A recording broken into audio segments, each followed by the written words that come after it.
Some of you have heard me tell the story before from many years ago when I was sitting in a well-known Jerusalem synagogue called Shira Chadashah, a synagogue that is what's known as a partnership minyan with a mechitza and separate seating for men and women, but a lot of it's egalitarian, and it's actually really beautiful.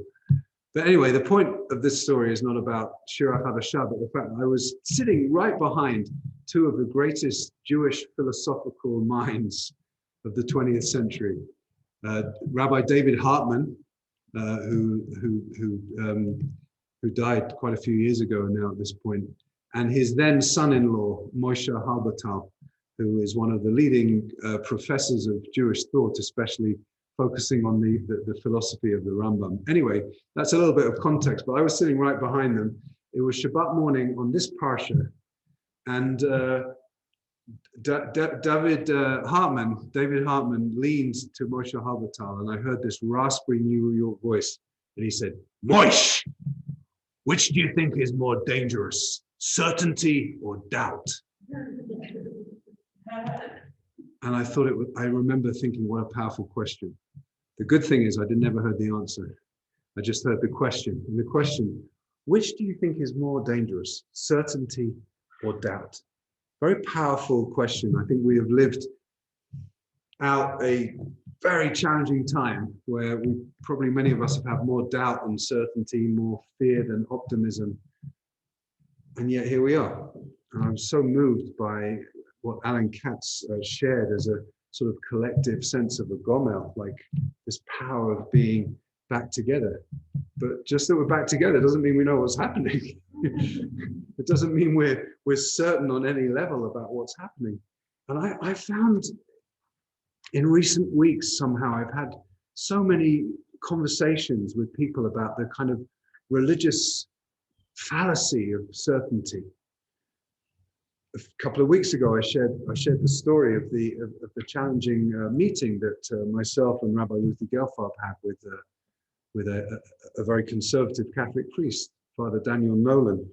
And I think he has a religious worldview where there is a lot more certainty than doubt, a lot more faith than questions, a lot more answers than questions.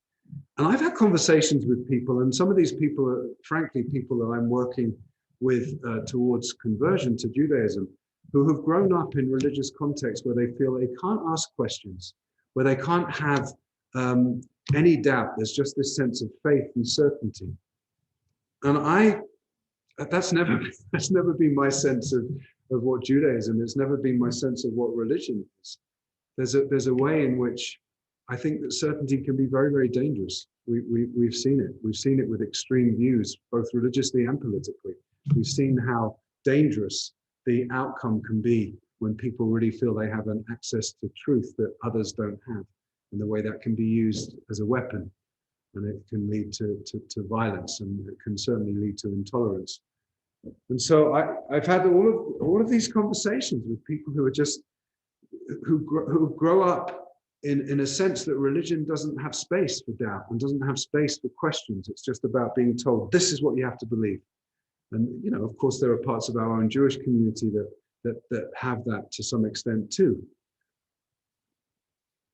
And often some of those people are really surprised in a very delightful way that we have a great passion about questions.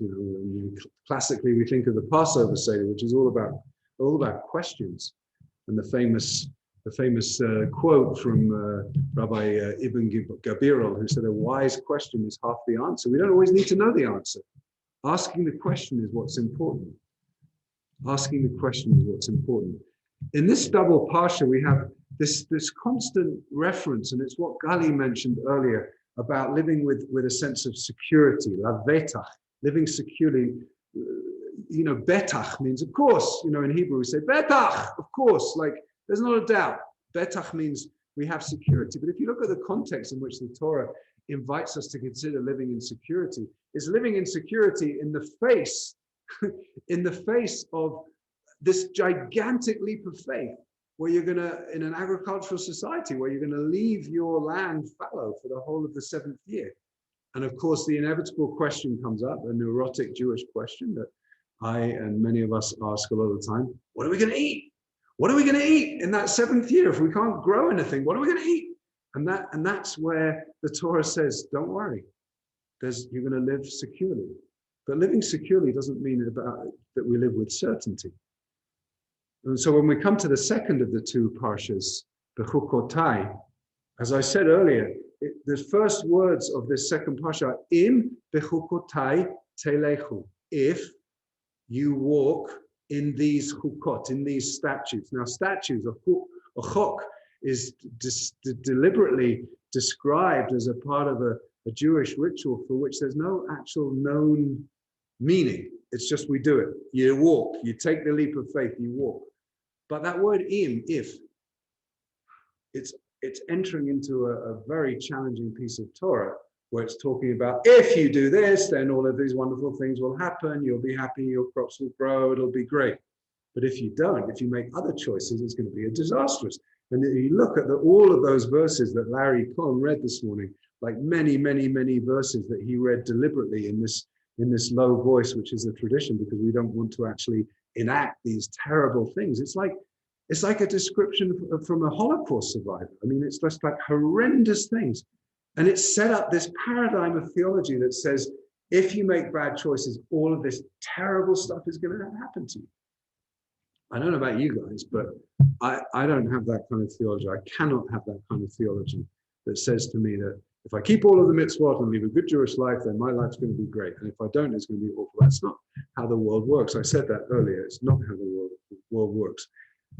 What's fascinating about that word im, if, is that there's a very powerful Hasidic teaching that I first learned from my teacher in Los Angeles, Reb Mimi Fagelson, very powerful teacher of Hasidic text. And she taught us a text from the Mei HaShiloach, from the Ishbitzer Rebbe, who was a very kind of radical antinomian thinker in a generation of very, very, very orthodox world. He really challenged with his questions. And he said, wait a minute, im, he says, this is the teaching of his, he says, im lashon safek. That word if is actually the language of doubt. And he goes on to say that actually doubt is a really, really important spiritual posture. That there is a holy kind of doubt. That actually doubt is not just, we think, and we sometimes are caught up in these cultural norms that say we have to know, we have to know, we have to know who we are, we have to know what we want, we have to know what we're going to do, we have to know religion, we have to believe in a religion that tells us what to do from when we wake up into the morning till we go to bed.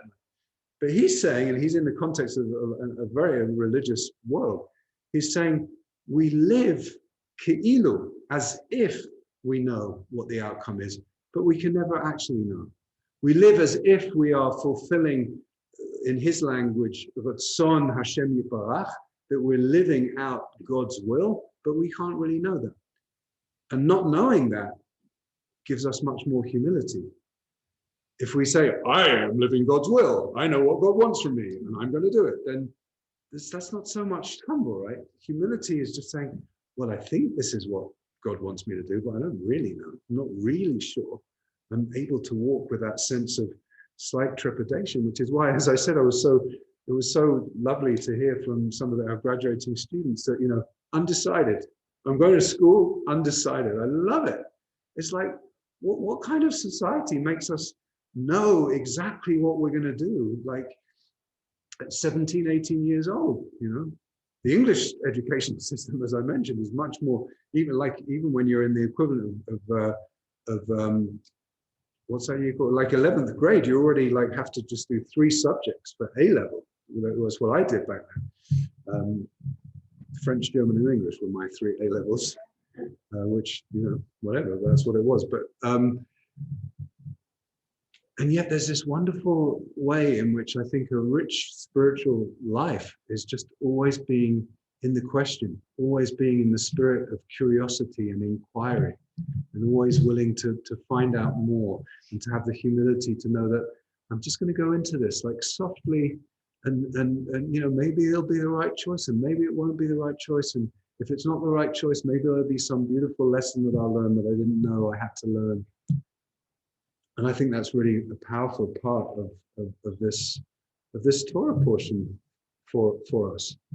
What is, the first part of the portion, which is all about our relationship to the land, and this very powerful idea of releasing of debts and an economic imbalance, which is sort of in a world where, frankly, I think it's true that in the year of COVID, yet again the rich have got considerably richer and the poor have got considerably poorer, because we know the way wealth works. Wealth is constantly generating more wealth, but if you're relying just on from paycheck to paycheck, and your economic situation is drastically changed, then you're not. And it's so this idea of, if we take that idea of certainty and doubt into our economic realities, and just knowing that something like the top 85 wealthiest people in the world have wealth that is equivalent to the 3.5 billion poorest people in the world, and just that kind of disparity of wealth, and how the Shemitah, which is this incredible leap of faith, and it's a leap of faith that comes from a willingness to enter into the uncertainty, that at the end of it, everything's somehow going to be put back into an equilibrium.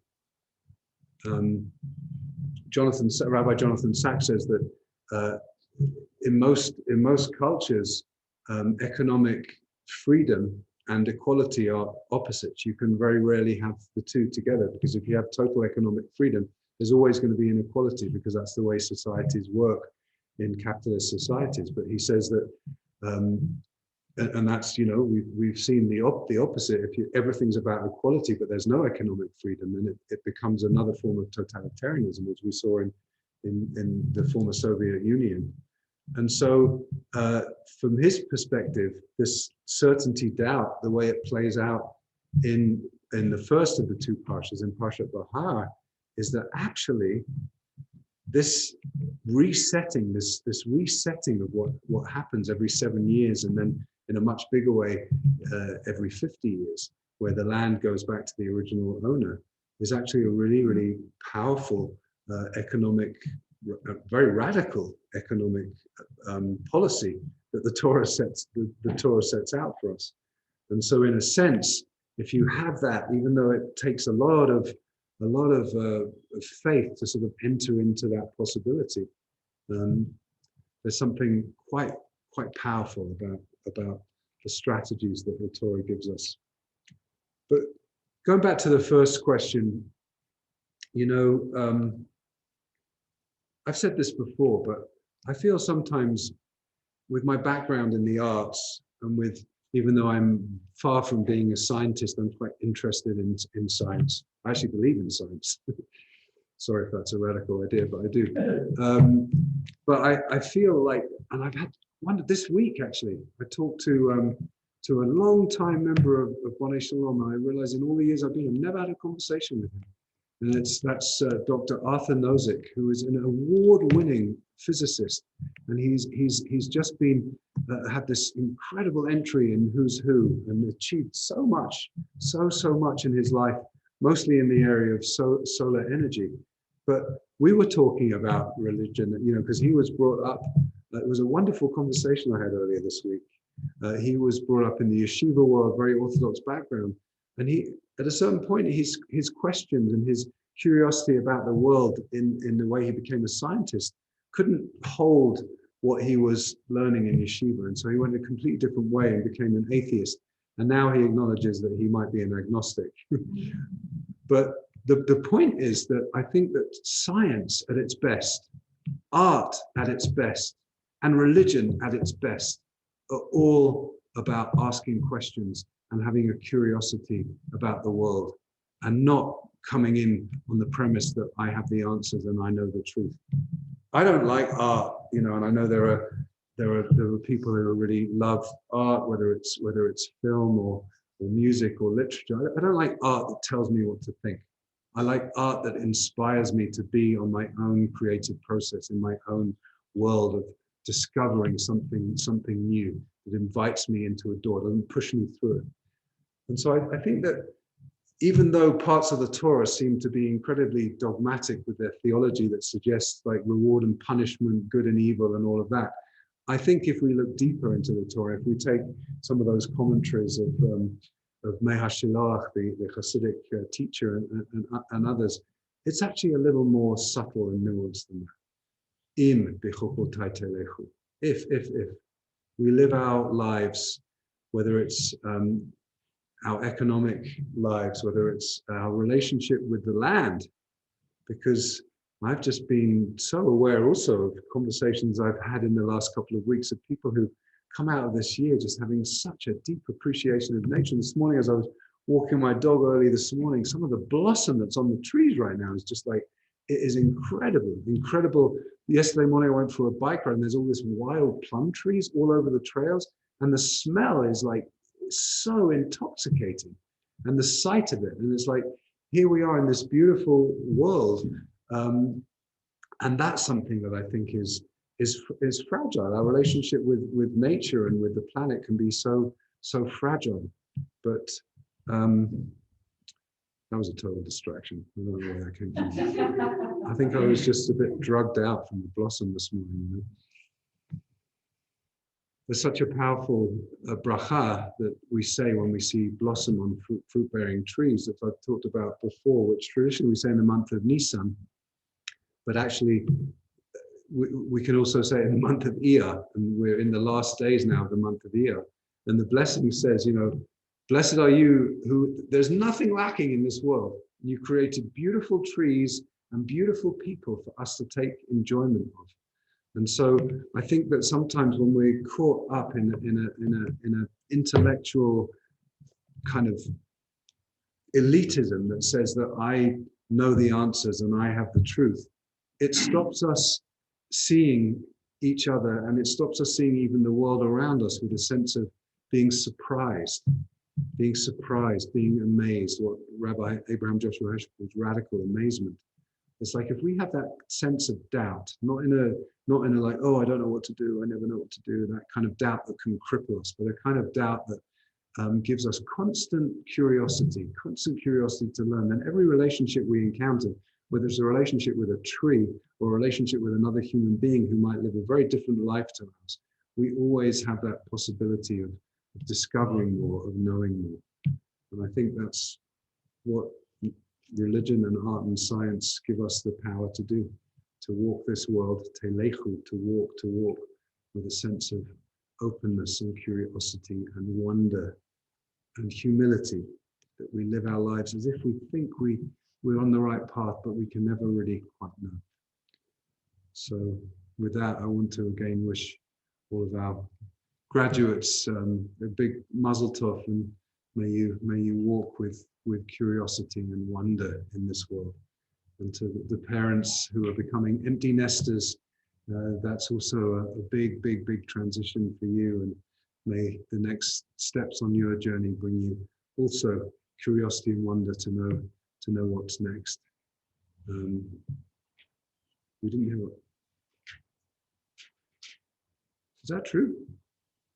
I just saw a little message in the chat box. Anyway, mazel tov, thank you, and let's walk with curiosity. Shabbat shalom.